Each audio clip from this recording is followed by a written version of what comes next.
She's our independent curator for the show Full Tilt Boogie Woogie, which is now live as of today.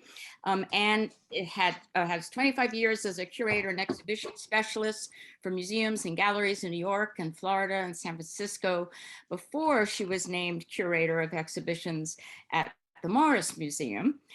She has also been adjunct professor of art history at the New York Institute. And I don't quite remember how long you were a curator at Morris Museum. Feel free to add that. And I also like to let everybody know that Anne is also an award-winning author, a Lambda Literary Award-winning author of 4 books, crime mystery books. I believe they are based on art crime mysteries, which yes, they are. Yeah. Are fun for all of us. The first one was called Criminal Gold, then there's Tarnished Gold, Flesh and Gold, and her latest book, which just is coming out, called Murder and Gold. And without much more ado, I give you Anne, who's going to share some of her approaches toward curation. Thank you. Hi, everybody. Thank you, Pamela, for that lovely opening. And good morning, everyone. Thank you for being here, and to the New York Artists Circle for inviting me to curate this exhibition. I had a lot of fun doing it, and I'm very pleased with the result. So I'll talk about 2 things. First, my general approach to curating, and then how that impacted curating this particular exhibition. Excuse me, I forgot to mention to everybody that if you have questions, please put them in the chat. I'm going to review the chat, and at the end, I'll gather up questions, and whatever we have time for, I will ask Anne. So rather than interrupting Anne, I think it's best just to put them in the chat. Thank you. Sorry. Okay, thank you, Pamela. So in any event, my general approach to curating is, in some ways it's broad and in some ways it's deep. It actually depends on a few things. It depends first and foremost on the venue. If, different museums and different galleries have different missions.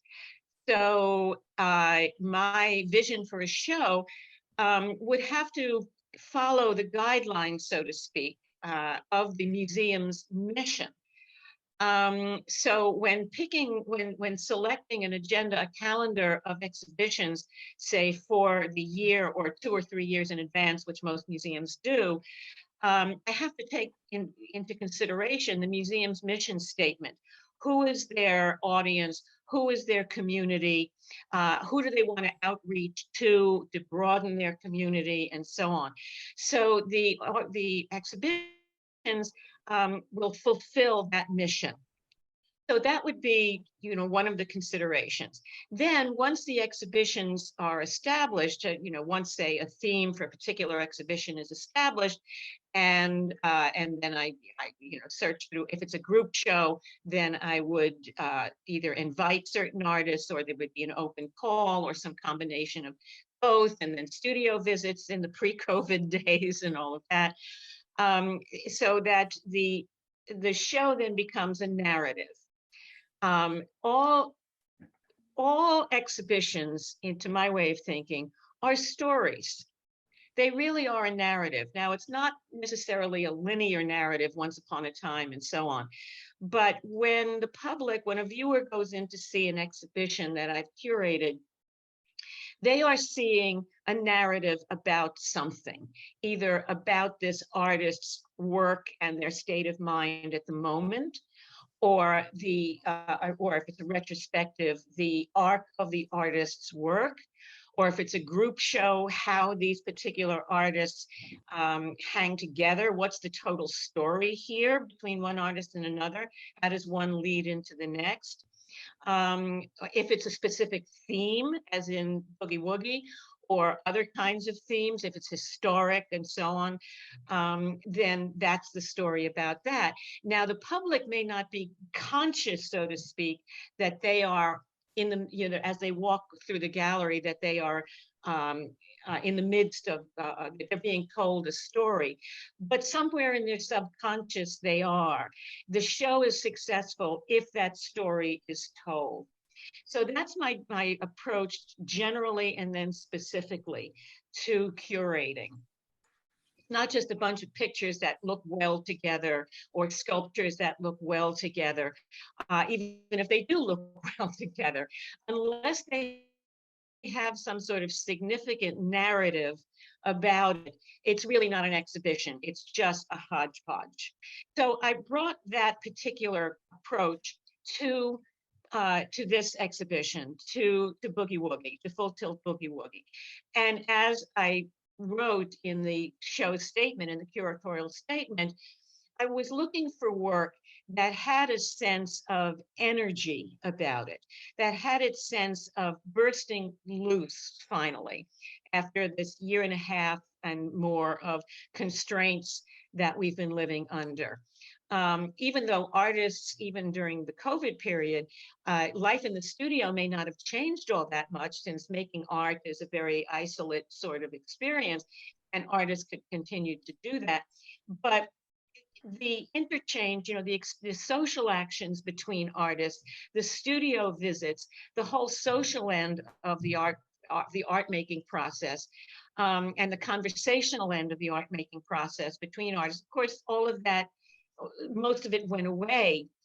And it went away in the physical sense. There could still be Zoom and so on, but a lot of the sort of the organic ends of human interaction in the art making process, that went away. And I wanted artwork that craved that spoke to the idea that was on the horizon, that the idea of interacting, that the art is going to interact with flesh and blood people, was on the horizon, and that the artist literally leapt into that interaction again. So for those of you who have already seen the exhibition, quite a bit of the work was done either during the pandemic or in response to it. Some of the work was actually done quite a bit before, but that work had a place in the show as well, because, as I also mentioned in the press release, unfortunately, tragedy and other kinds of darknesses, they're unfortunate recurrences in human existence. So that even artwork that was done pre-pandemic may still, the artist may be feeling at the time, some urge to break free of that darkness. So there are some pieces by some artists that were done before the pandemic, but also spoke to that same desire to sort of leap into freedom, to leap back into an organic freedom, as opposed to just the Zooming and the online and the sort of digital non-organic existence that most of us have been leading, and that artists have been leading as well. I see there's a question here that said, did I name the exhibition? And didn't understand what it meant. Yes, I did name the exhibition.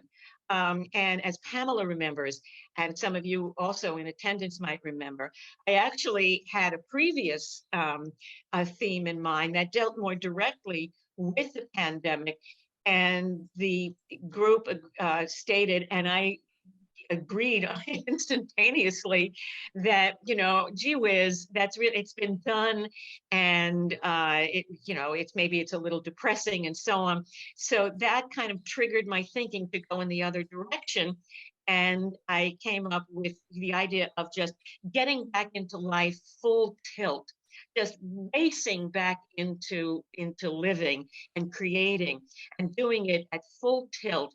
And the idea of Boogie Woogie, Boogie Woogie music is just marvelously driving. It just drives and insists on life. And so that's how the title came about. And once I had the title, then I knew what I was looking for in terms of artwork. So I hope that satisfies the questioner. I didn't catch the name of the questioner there. I hope that I answered your question in a satisfactory manner. So if anybody else has any more questions, I can, certainly take them. Yeah, I'm not noticing any other questions, but another theme we thought we'd ask you today was, how would you recommend artists connect with curators? Like, how do they come to you? How do you like artists to approach you? I think that would be a really interesting topic for us. Okay, that's a very good question. And I get asked this question, as curators always get asked this question by artists. Um, Curators, like everybody else, are social people. Now, I can tell you as a curator, when I was attached to museums and galleries, I would get portfolios either through the snail mail, manila envelopes through the snail mail or through email, attachments and so on, by the bucket load every single day. So that by the end of the week, there could be 500 submissions on my desk. Now, it's impossible to look at 500 submissions. But I have to tell you, speaking for myself and for most of the other curators I know, at some point, I would look in all of those envelopes or read all of those emails, because you don't know what you're going to find. It may take me a year to get through 500 a week, so you can imagine how many over the course of a year. But any curator worth their salt will eventually look at all of the submissions, because you don't know what kind of marvelous something or other artist you're going to find that you really want to show their work, and that really fits in with your vision for a show. But how do but that could take a long time. So how do you get to the top of the pile? That's really the question, since most artists know how to send a how to send a query and all of that. How do you get to the top of the pile? Well, as I said, curators are human beings and we're social people. If there's an opening, let's put it this way, once you've done your homework and you've researched various galleries and museums that you would be interested in working with, and you see what kinds of shows they do, and you feel that your work would be a good fit, go to their openings, introduce yourself. Now, you all know that at the opening, the gallery owner or the gallery manager isn't going to have time to speak to you at length and all of that sort of thing. But introducing yourself is a good start, and they'll be happy that you came. They'll be polite and they'll say thank you for coming. If you really like the show, go back to see it when it's not an opening, when it's not crowded. Chat with the gallery owner if they're available, or with the gallery manager, who's usually, at the front desk or someone. Keep going. You have to go again and again and again and again. This is before you even send your envelope or send your email, or if you want to send it again, if you've sent it and you've heard no response for months. Because when I would get in an envelope, or I would see an email and say, Pamela has been coming to my openings for 6 months, and I now know who Pamela Casper is. And so I would see this return address or this email address. Oh, I know her. I wonder what she's doing. Familiarity works. I've chatted with her. Gee, I wonder what she's doing. If you're just a name if you're an unknown name on a return address or in an email, you're not going to get to the top of the pile. The pile is just too big. You have to network. And once you become a familiar name and face to a curator, they're more likely, just because we're human, to say, oh, I wonder what she's doing, and open your envelope or open your email. And now, all of you are probably aware, I may be speaking to the choir here, but when you submit your manila envelope or when you do your email, the first thing I want to see is a visual. Too many artists, especially younger artists who are just starting out, will send me a query letter that, tells me all wonderful things about them, but not a stitch about whether their work is good. The first thing a curator wants to see is your work. So when that envelope is opened and you pull out this stack of papers, the first thing I want to see is a picture. And if the picture catches my attention for one reason or another, then I'll go on to the query letter to see who you are.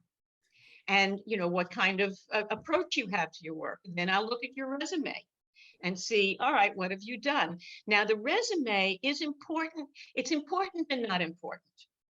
I say it's important because it tells a curator that you are actively engaged in pursuing a life and a career in art. It doesn't matter whether you have MoMA on your resume, though it's nice, or Podunk Museum in Podunk, Podunk.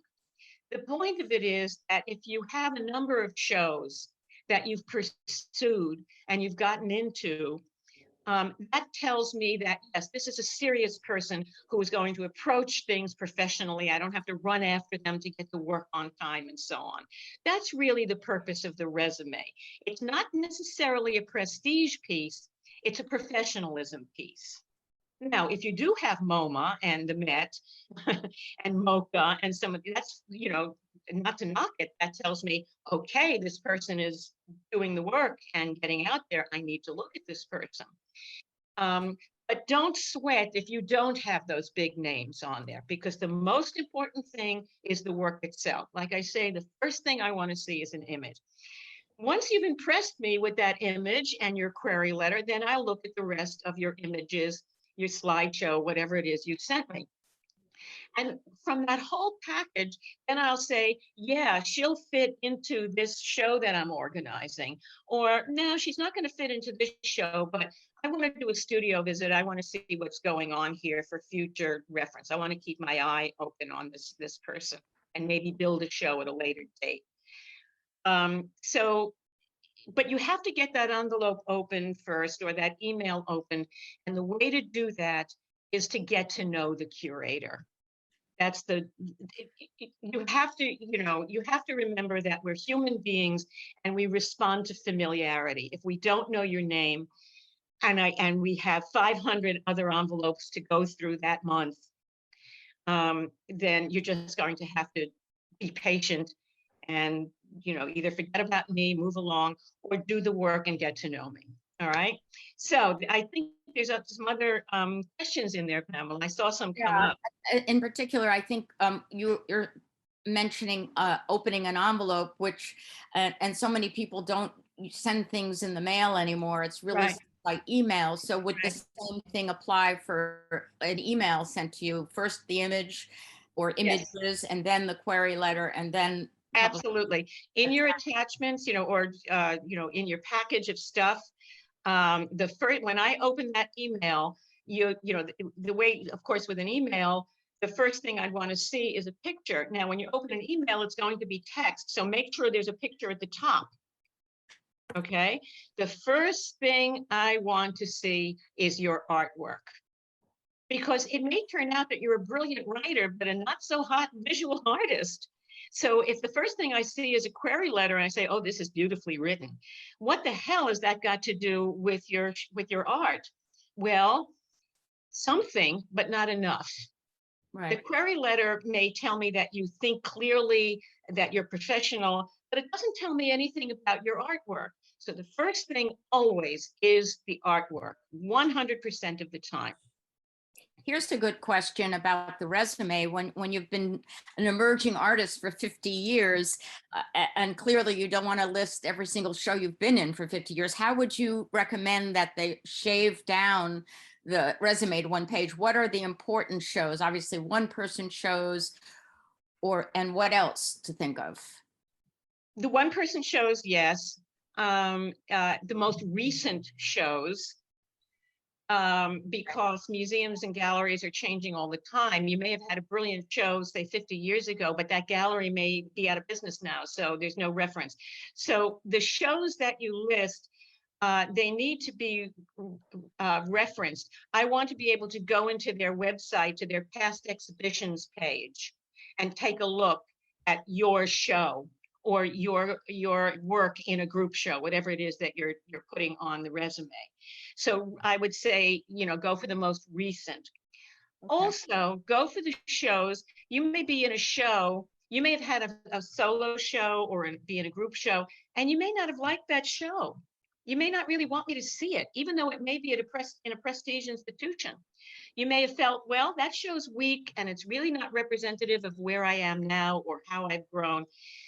So not only do I want to see the most recent shows so I can reference them, but the ones that you feel most proud of. Show me what you think is your best work, because the decisions you make about what you think is your best work will affect how I look at you as an artist.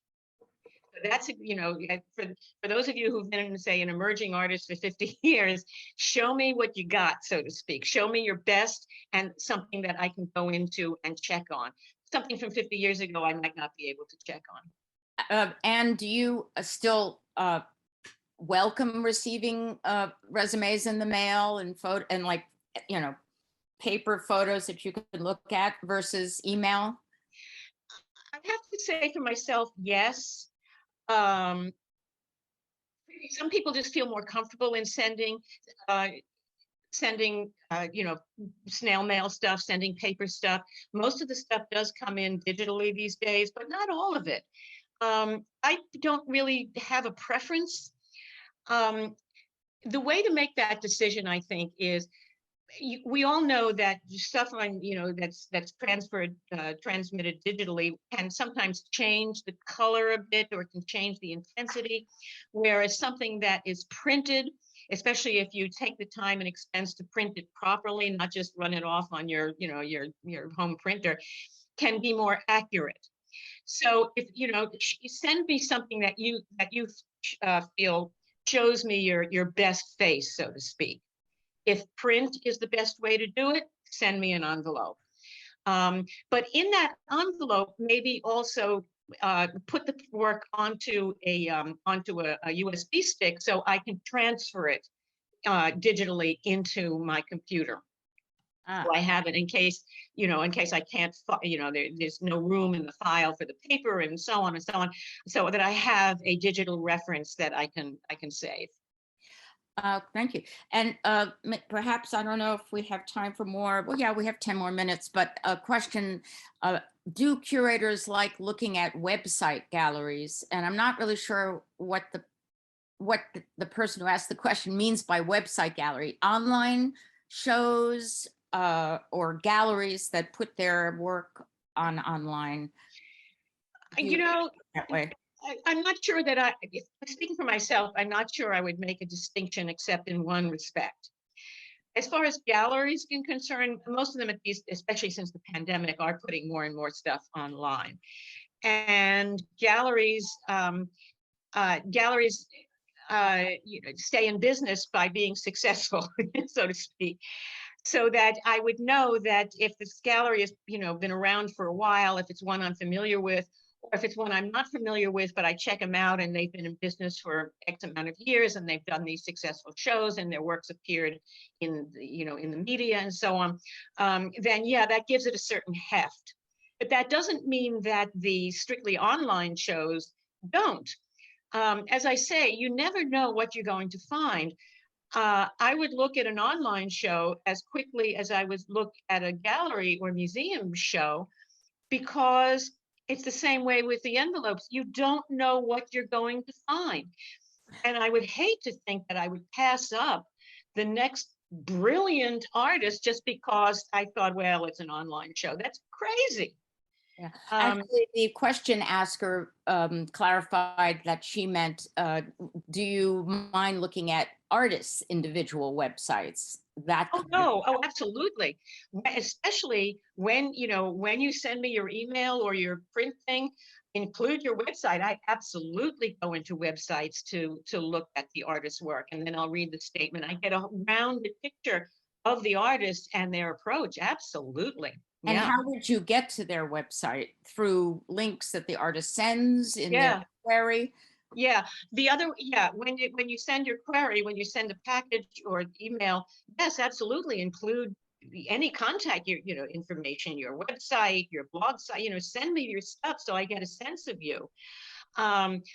Or the other way is if I'm looking at a gallery show or an online show, a general sort of show, and I see somebody's work that attracts my attention, then I'll want to go on their website. So make sure that you're Googleable.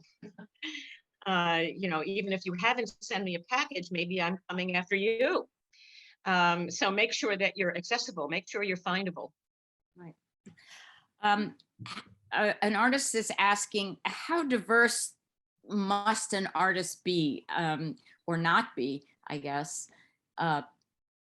What is your feeling about if an artist does a broad range of medium, let's say sculpture and painting, or photography and painting?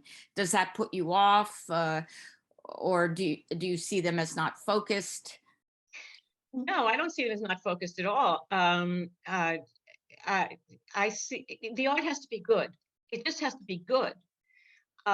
Many artists, I was an art history professor for a number of years, and there were artists that, Picasso did paintings and sculpture. Am I going to say that one was not as good as the other? I would never be allowed to teach again at the university level.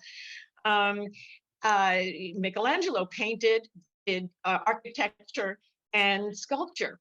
So no, I would not think of that as unfocused. I was thinking I would figure that the artist did this project in this medium because that's the medium that expressed whatever idea they were working with.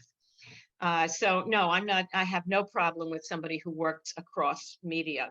Bravo to them. That takes a certain amount of courage.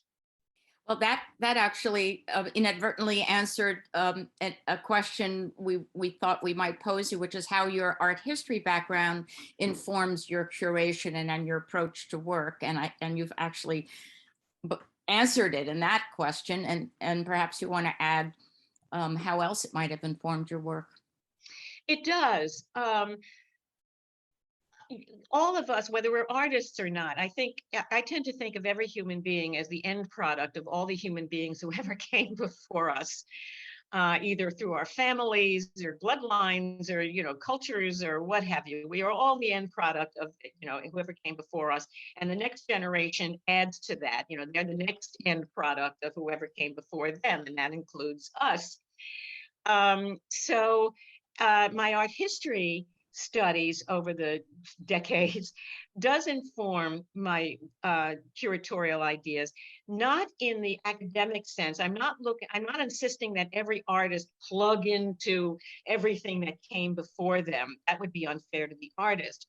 But I look for artists who then add their story to the art historical story. I want to say to myself, when I look at work, I say, who of all these people that I'm looking at is going to make it into the art history book? If I'm teaching art history in 25 years, who among this group of people I'm looking at is going to be in the next edition of Gardner's Art in the World? Gardner's Art Through the Ages. So I'm looking for artists who add to the art historical conversation. And in that way, it informs my art history background informs my curatorial approach. Thank you. Okay. Well, we wondered, is it okay to put your email in the chat so that artists from our group might send you something, I guess via email? That would be the idea. And, if not, let us know. Yeah, no, you absolutely can do it. The only stipulation I would make is that I might not be able to answer it for a while. As some of you know, this afternoon I'm off to Paris for 3 months. I'm traveling, and I'm very, very busy today, and then settling in. I'll arrive in Paris tomorrow morning, and I've got settling. Jealous. So I might not get to your emails like right away, but I would certainly be interested in reading them. So yes, feel free to give people my email. And I would love to start a correspondence with artists. Absolutely, no problem at all.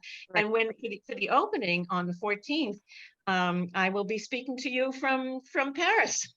Right, that's right. Well, we have yet to announce our format, but yes, we will have our curator live from Paris. And thank you so much, Anne, for being here this morning. We really appreciate your time. Well, thank you for having me, and good luck with the show, and I'll see you all on the 14th. Sounds good. Thank you. Bye-bye. Bye-bye. Thank you. Great. Okay. We squeezed a lot into that half hour. That was cool. We absolutely did. It's That was a- interesting to hear like what goes on in somebody's mind and what happens in the back end of all of this. Yes, Very it is. interesting. It helps. It's reassuring, actually, because at least I don't know. I'm sure we all feel this way. When you do something, you make a gesture, you have no idea if you're turning someone off or not.